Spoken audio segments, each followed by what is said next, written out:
Hey folks, Kevin Egan here with another edition of Around the ICC European Edition. On this week's show, we'll hit our Champions League power rankings for the final 8. I'll give you my predictions, one that Messi fans won't really like, and we play thumbs up or thumbs down for the top transfer rumours.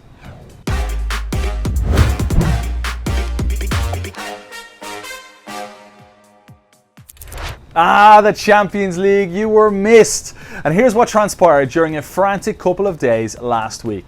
Bayern Munich proves why they are the tournament favourites. Men against boys yet again versus Chelsea. 7-1 the aggregate score. Lewandowski continues to prove why he's the best 9 in the game. And Hansi Flick continues to fly under the radar. Now I thought Barcelona might slip up against Napoli, but well, yeah, Leo Messi, he's an alien. Suarez and Griezmann were horrendous, but it didn't matter as the little genius put Barca on his back yet again.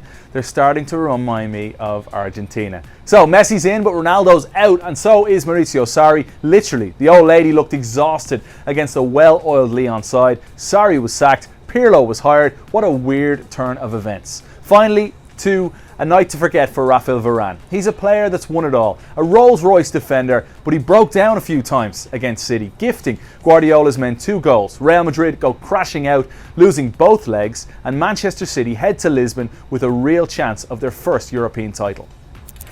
To my Champions League power rankings we go, 8 through 1. Who's the weakest link right now? I'm going to say at 8, it's Lyon. It's a bad matchup to play a Manchester City side. You go 8 for me. At 7 is RB Leipzig. They lose their talisman, their top scorer in Timo Werner. I don't think they recover. At 6 is Atalanta. I love you. Josip Ilicic is a massive loss for you though. At 5, your opponent, PSG. No Mbappe and maybe no Verratti. I'm still not sure about the Parisians. Barcelona take number 4. Messi dependencia is a real thing. Griezmann and Suarez, you've got to up your game. In at 3 is Atletico Madrid. They can win 3 games by 1-0. I'm convinced of that. Easier side of the bracket as well for Cholo Simeone's team. And at 2, I've got Man City. I think you've got a really good chance here. But in your way is number 1 for me, the best team in Europe, bar maybe Liverpool, and that is Hansi Flick's Bayern Munich, a complete side that I think will win this season's Champions League. A closer look at the quarter-finals now. We'll start with Manchester City against Lyon. Now, Rudy Garcia's side have had their day in the sun against a lacklustre Juve. Now, Manchester City, a far more dynamic team, and I expect Pep Guardiola's boys to dismantle Lyon early. City's width will pin the French side back, and they'll rely on Akambi and Memphis on the break. I'm taking Man City to win 3-1. Bayern Munich versus Barcelona. One team, a well-oiled machine, ripping their opponents to shreds. The other, a side with problems, and major problems. But the same side also happen to have the best player in the world. Bayern Munich have the edge in almost every category, but Leo Messi produced another masterclass against Napoli and always gives us reason to believe he'll find a way. Not for me this time though. Bayern to win 3-2. RB Leipzig versus Atletico Madrid. While Leipzig are an excellent team with a sensational young coach, you lose your main goal scorer Timo Werner and now you face the best defence remaining in the competition. I think we'll see the real Atletico Madrid in this game. Vintage Cholo Simeone, a clean sheet and a Saul winner, 1-0 Atleti. Atalanta PSG. 2 brilliant teams to watch, both missing arguably their most lethal threat. Ilicic is an enormous loss for Gasperini's Atlanta, as is Mbappe and maybe Verratti too for PSG. I'm saying this will be a very high scoring quarter-final and we're in for a treat. My prediction is Neymar steps up when he's needed most and PSG sneak this one in a 4-3 thriller.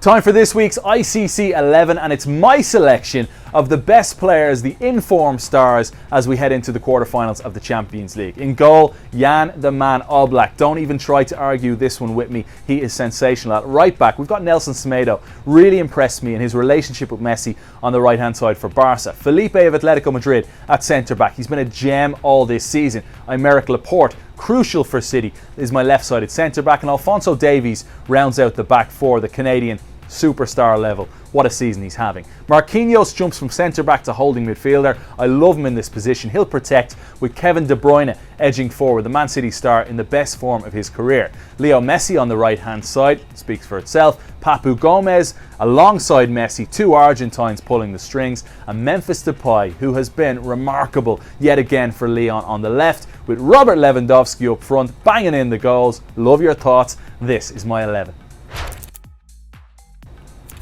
To the transfer merry-go-round we go, and I'm going to offer a little thumbs up or a thumbs down to certain transfer rumours, and this is where we want your say. Do you agree with me? Let's start with Jadon Sancho to Manchester United. It's going to be a hefty price, but he's a young English star. We're talking about $80 million. He's only 20 years of age. A massive thumbs up for the future with Manchester United. Kai Havertz to Chelsea, another really good pick, 21 years of age. He's 6'2", he scores goals, he's a playmaker. I think he's a gem. You're going to have Ziyech and Pulisic either side with Werner up front. I think it's a great move if Chelsea can get him done. Massive thumbs up for him. Gareth Bale to Tottenham Hotspur. Bale is 31, winding down his contract at Real Madrid. We've seen the best days from him. Does he even fit with Jose Mourinho's Tottenham Hotspur team? Absolutely not. This would be a romantic pick. If anything, this is a big thumbs down. Don't do it, Spurs.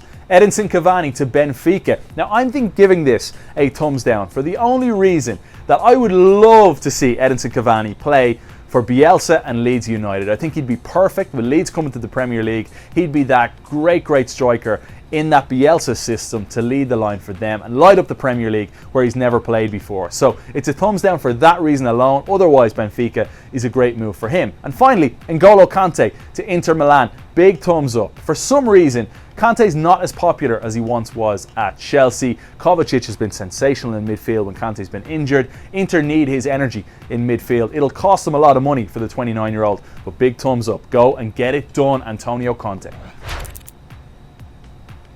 Now, this week's ICC Memories takes us to the summer of 2019, which seems about 10 years ago, right?